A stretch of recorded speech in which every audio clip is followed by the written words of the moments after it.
제5과 일곱인의 비밀 1. 요한계시록 5장. 주제절. 큰 음성으로 이르되 죽임을 당하신 어린 양은 능력과 부와 지혜와 힘과 존귀와 영광과 찬송을 받으시기에 합당하도다 하더라. 계시록 5장 12절 말씀. 시작하는 말. 애굽왕 바로는 이스라엘 백성을 놓아줄 생각이 없었다. 수십만 명의 노동력은 국가를 위해 필수적인 것이었다. 그래서 그는 하나님을 무시하고 이스라엘을 놓아주기를 거절하였다. 그러자 애굽에는 10가지의 재앙이 내렸다. 그 중에서 10번째 재앙이 바로 큰 아들이 죽는 무서운 재앙이었다. 그날 밤 애굽 땅에 사는 집은 누구나 그 재앙을 피할 수가 없었다. 그러나 하나님께서는 그날 밤에 구원을 받을 수 있는 단 한 가지 방법을 미리 알려주셨는데 그것은 어린 양의 피를 문설주에 바르는 것이었다. 그것이 살 수 있는 유일한 방법이었다. 그러면 하나님께서 그들의 죄를 묻지 않으시고 어린 양의 피를 보고 구원해 주시겠다고 약속하셨다. 어린 양의 피는 십자가에 돌아가실 예수 그리스도의 죽음을 상징하는 것이었다. 오늘날도 우리를 구원하고 이 죄악의 역사를 끝낼 수 있는 분은 어린 양이신 예수 그리스도 뿐이시다. 요한계시록 제5장은 그것을 분명히 보여주고 있다. 참고 제4장에서 요한은 열린 문을 통하여 들어가서 하늘 보좌의 영광과 천사들의 찬송을 친히 바라보고 들을 수 있는 특권을 누렸다. 제5장에서 요한은 하나님의 보좌 앞에 서 있는 어린 양을 본다. 봉인된 비밀의 책. 요한계시록 5장의 주인공은 죽임을 당하신 어린 양 예수 그리스도이다. 천만 천사와 24장로의 찬양도 예수 그리스도에게 집중되고 있다. 요한계시록 5장은 5장면으로 되어 있다. 즉 서론, 문제 해결, 천만 천사의 찬양, 모든 만물의 찬양이 그것이다. 요한계시록 5장은 어린 양이 출현해서 인을 떼는 장면이다. 7인으로 봉한 책을 펴서 그 인을 뗄 자격이 있는 존재가 우주에는 아무도 없어서 요한은 크게 울었다. 그러나 죽임을 당하신 어린 양이 그 인을 떼기에 합당한 자로 인정을 받으셨다. 5장의 후반부는 어린 양에 대한 전 우주적인 찬양이다. 먼저 24장로가 어린 양 앞에 엎드려 찬양하고 많은 천사가 큰 음성으로 찬송하며 마지막으로 모든 만물이 부르는 장엄한 3중 합창으로 5장은 끝난다. 요한계시록 5장은 또한 하늘 성소의 장면이다. 기도의 향이 올라가면서 어린 양의 봉사가 있다. 지상 성소는 하늘 성소의 그림자로 주어졌다. 그렇다면 하늘의 지상 성소의 원형이 존재하는가? 하늘에 정말 번제단이 있고 향로가 있으며 떡상이 있는가? 하늘 성소가 하나의 구조물로 존재하는가? 지상 성소가 하늘 성소의 원형을 본떠서 만들어진 것이라면 하늘 성소는 어떤 형태로든 존재할 것이다. 성경에는 하늘 성소가 하늘만큼 광대하다고 생각되는 표현도 있고 연기가 차는 어떤 실제적 구조물이라고 추측할 수 있는 묘사도 있지만 지상의 이스라엘 백성이 건설한 그런 종류의 성소는 아닐 것이다. 대제사장 되시는 그리스도의 봉사를 그런 작은 공간에 제한시킬 수는 없기 때문이다. 우리는 하늘 성소를 생각할 때 광야의 작은 성막이나 솔로몬의 성전을 연상하는 데서 벗어나야 한다. 어쩌면 인간이 타락한 이후 사람을 구원하시기 위해 하나님의 하늘 보좌 자체가 성소라는 비상구조로 운영되었는지도 모른다. 하나님의 보좌가 있는 곳이 아마도 지성소이며 성소일 것이다. 그렇다면 그것은 아마도 우리의 상상을 뛰어넘는 구조일 것이다. 그러나 새 예루살렘 성 안에서는 하늘 성소를 볼 수 없을지도 모른다. 인간을 구속하기 위한 모든 일이 마쳤기 때문에 성소의 역할도 끝났기 때문이다. 결국 우리가 알 수 있는 것은 성경에 기록된 것을 넘어설 수는 없으며 한정된 추측이나 상상으로 하늘 성소의 존재를 파악할 수 있는 것은 아니다. 1. 요한은 계시 중에 하늘에서 무엇을 보았는가? 내가 보매 보좌에 앉으신 이의 오른손에 두루마리가 있으니 안팎으로 썼고 7인으로 봉하였더라. 계시록 5장 1절 말씀. 설명. 요한은 영광의 보좌에 좌정하신 하나님께서 그 오른손에 한 두루마리 책을 가지고 있는 것을 보았다. 옛날 파피루스 두루마리는 가장 큰 것도 부피 때문에 길이가 10m를 넘지 못했다. 보통 한쪽 면만 사용하였지만 내용이 넘칠 경우에는 할 수 없이 양면을 사용하기도 하였는데 이 책이 안팎으로 쓰였다는 것은 그만큼 많은 내용이 기록되어 있다는 증거다. 그것은 아무나 볼 수 없도록 7인으로 봉인된 비밀의 책이었다. 7이란 숫자는 완전수로서 그것이 완전히 봉인되어 있다는 것을 의미하는 것이다. 이 책은 도대체 무슨 책이길래 아무도 볼 수 없도록 봉인되어 있을까? 로마법에 의하면 유언장은 7명의 증인이 봉인하였으며 합법적인 권리자만 그 인봉을 뜯고 그 내용을 볼 수 있었다. 이 책은 아마도 이 세상의 미래와 구원에 대한 하나님의 모든 계획과 목적이 담긴 책일 것이다. 사람은 아무도 그 책을 펼 수 없지만 예수 그리스도께서만 그 책의 인봉을 떼시고 하나님의 비밀을 우리에게 드러내실 권리를 가지신 것이다. 2.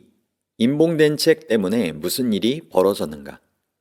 또 봄에 힘있는 천사가 큰 음성으로 외치기를 누가 그 두루마리를 펴며 그 인을 떼기에 합당하냐 하나 하늘 위에나 땅 위에나 땅 아래에 능히 그 두루마리를 펴거나 보거나 할 자가 없더라. 그 두루마리를 펴거나 보거나 하기에 합당한 자가 보이지 아니하기로 내가 크게 울었더니. 계시록 5장 2에서 4절 말씀. 설명. 요한은 그 책의 내용을 알고 싶어서 견딜 수 없었다. 그러나 이 세상 어느 누구도 심지어 하늘의 천사도 그 책의 인봉을 뗄 수 있는 자격이 없었다. 요한은 실망하여 크게 울었다. 요한이 쓸쓸한 단모섬에 갇혀 있으면서도 얼마나 사람의 구원을 갈망하고 영혼을 사랑했는지를 느낄 수 있다. 그 책의 내용이 무엇이길래 아무도 그 책에 접근할 수 없었는가? 그것은 각 시대에 걸쳐 감춰진 비밀, 즉 우주의 영원한 구원에 관한 것이었을 것이다. 우리의 구원은 무한한 섭리와 하나님의 희생을 필요로 한다. 그러므로 전 우주에서 구원의 열쇠를 가진 존재는 한 사람도 없다. 아무도 자기의 형제를 구원하지 못하며 그를 위한 속전을 하나님께 바치지도 못할 것은 그들의 생명을 속량하는 값이 너무 엄청나서 영원히 마련하지 못할 것임이니라. 시편 49편 7에서 8절 말씀. 그러나 그 책의 내용이 아무리 비밀스럽고 오묘한 기록이라 할지라도 그것이 하나님의 오른손 안에 있음을 우리는 명심해야 할 것이다. 역사의 주인은 하나님이시다. 사람은 아무도 그 비밀을 알지 못하며 자기 마음대로 좌지우지할 수 없다. 그 봉인을 떼는 것은 인간의 권한 밖의 일이며 오직 피 흘려 돌아가신 어린 양만이 그 인을 떼실 수 있는 것이다. 어린 양의 등장. 3. 누가 그 일을 해결할 수 있었는가? 장로 중에 한 사람이 내게 말하되 울지 말라. 유대 지파의 사자 다윗의 뿌리가 이겼으니 그 두루마리와 그 7인을 떼시리라 하더라. 계시록 5장 5절 말씀. 설명. 하나님께서는 요한이 오랫동안 슬퍼하도록 버려두지 않으시고 곧 한 장로를 보내시어 그를 위로하신다. 아무도 그 인을 뗄 수 없으면 사람을 구원할 해결책이 없을 터인데 능력 있는 한 분이 있어 그 일을 감당하신다는 희망의 소식이다. 그분은 유대 지파의 사자이며 다윗의 뿌리라고 소개된다. 다윗의 뿌리라는 말이 다윗의 자손으로 태어나신 예수 그리스도를 가리키는 말이라는 것은 쉽게 이해가 된다. 예수께서 친히 말하기를 나는 다윗의 뿌리요 자손이라고 했기 때문이다. 유대 지파의 사자도 다윗의 뿌리와 동격으로 쓰였기 때문에 그리스도를 가리키는 말임에 틀림없다. 다윗의 뿌리가 왕으로서의 예수를 의미했다면 유대 지파의 사자는 승리하시는 예수를 표상한 말이다. 그렇다. 온 우주에서 오직 하나님의 아들 예수 그리스도만이 우리를 구원하고 하나님의 모든 목적을 성취할 수 있는 유일하게 자격이 있는 분이시며 승리자이시다. 4. 그 어린 양은 어떻게 묘사되었으며 무슨 일을 하였는가? 내가 또 보니 보좌와 네 생물과 장로들 사이에 한 어린 양이 서 있는데 일찍이 죽임을 당한 것 같더라. 그에게 7뿔과 7눈이 있으니 이 눈들은 온 땅에 보내심을 받은 하나님의 7영이더라. 그 어린 양이 나아와서 보좌에 앉으신 이의 오른손에서 두루마리를 취하시니라. 계시록 5장 6에서 7절 말씀. 설명. 봉인을 뗄 자가 유다 지파의 사자라고 강력한 이미지로 소개되었으나 요한이 실제로 본 것은 한 어린 양이었다. 더군다나 그 어린 양은 일찍 죽임을 당한 것 같은 모습을 하고 있었다. 신약 성경에서 어린 양은 언제나 예수를 표상하는 말로 쓰이고 있다. 그러므로 이곳에 등장한 일찍이 죽임을 당한 것 같은 어린 양은 우리를 위하여 십자가에 죽으신 예수를 상징하는 것이 틀림없다. 예수께서는 지극히 높으신 하나님의 아들로서 사람과 같은 육신으로 이 땅에 오셔서 죄 없는 생애를 보내셨으며 우리의 구원을 위하여 말할 수 없이 큰 희생, 즉 십자가상의 죽임을 당하셨던 것이다.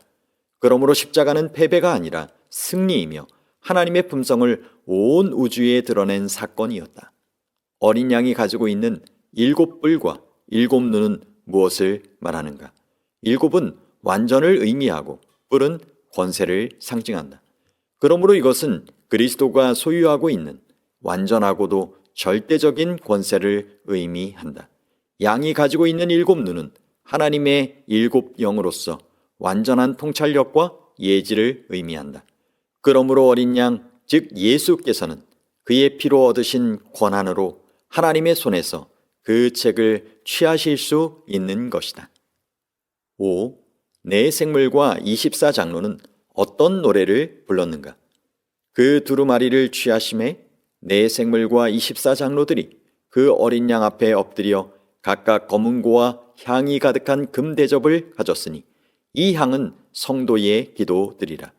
그들이 새 노래를 불러 이르되 두루마리를 가지시고 그 인봉을 떼기에 합당하시도다. 일찍이 죽임을 당하사 각 족속과 방언과 백성과 나라 가운데에서 사람들을 피로 사서 하나님께 드리시고 그들로 우리 하나님 앞에서 나라와 제사장들을 삼으셨으니 그들이 땅에서 왕노릇 하리로다 하더라. 계시록 5장 8에서 10절 말씀. 설명. 어린 양이 그의 피로 임봉된 두루마리를 넘겨받는 것을 보는 순간 네 생물과 24장로의 찬송이 터져 나온다. 그들은 이 엄숙한 광경에 압도되고 사람을 구원하시려는 예수의 사랑에 감동되어 어린 양 앞에 엎드러진다. 그들의 손에는 향이 가득한 금대접이 있다. 그 안에는 성도들의 기도가 있다. 네 생물과 24장로가 부르는 찬송을 새 노래라고 했다. 이 노래는 구원받을 자들만이 부를 수 있는 경험의 노래이다. 하늘의 천사라도 부를 수 없다. 그들에게는 죄에서 구원받은 감격과 경험이 없기 때문이다. 그러나 24장로는 사람 중에서 구원받은 사람들이기 때문에 새 노래를 부를 수 있었다. 새 노래는 일찍 죽임을 당하시고 사람들을 피로 사서 구원하신 예수를 찬양하는 노래이다. 6. 그 후에 요한은 또 무엇을 보고 들었는가? 내가 또 보고 들음에 보좌와 생물들과 장로들을 둘러선 많은 천사의 음성이 있으니 그 수가 만만이요 천천이라. 큰 음성으로 이르되 죽임을 당하신 어린 양은 능력과 부와 지혜와 힘과 존귀와 영광과 찬송을 받으시기에 합당하도다 하더라. 내가 또 들으니 하늘 위에와 땅 위에와 땅 아래와 바다 위에와 또 그 가운데 모든 피조물이 이르되 보좌에 앉으신 이와 어린 양에게 찬송과 존귀와 영광과 권능을 세세토록 돌릴지어다 하니 내 생물이 이르되 아멘 하고 장로들은 엎드려 경배하더라. 계시록 5장 11에서 14절 말씀. 설명. 장로들의 찬양은 다시 천사들의 찬송으로 이어진다. 요한은 천천만만의 천사를 보았다. 그들이 죽임을 당하신 어린 양, 즉 그리스도의 덕을 중심으로 찬송하고 있는 소리를 들었다. 죽임을 당한 어린 양은 7종류의 찬사, 즉 능력, 부, 지혜, 힘, 존귀, 영광, 찬송을 받으시기 합당한 자이시다. 이 7은 완전한 찬사를 의미한 것임과 동시에 하나님의 완전하신 품성을 묘사한 것이다. 천사들의 찬양은 다시 확대되어 마침내 전 우주의 합창으로 클라이맥스에 이르게 된다. 그들은 어린 양에게 찬송과 존귀와 영광과 권능을 세세토록 돌릴지어다 라고 찬송한다. 제5장은 이렇게 보좌에 앉으신 하나님과 어린 양에 대한 만물의 합창으로 끝을 맺고 있다. 그리고 내 생물은 아멘으로 화답하고 장로들은 엎드려 경배한다. 명상할 문제. 요한계시록을 읽는 우리는 하나님의 은혜에 감격하여 진심으로 아멘이라고 부르짖게 된다. 마지막 날 예수께서 다시 오실 때 우리가 그리스도를 찬송하는 무리 가운데 들어있기를 원한다면 지금 우리에게 결단이 필요하다. 천만 천사가 노래하고 온 우주가 하나님의 사랑을 찬송하는데 은혜와 구원을 받은 당사자인 우리가 그 사랑을 깨닫지 못하고 배은망덕하게 살아간다면 얼마나 부끄러운 일인가.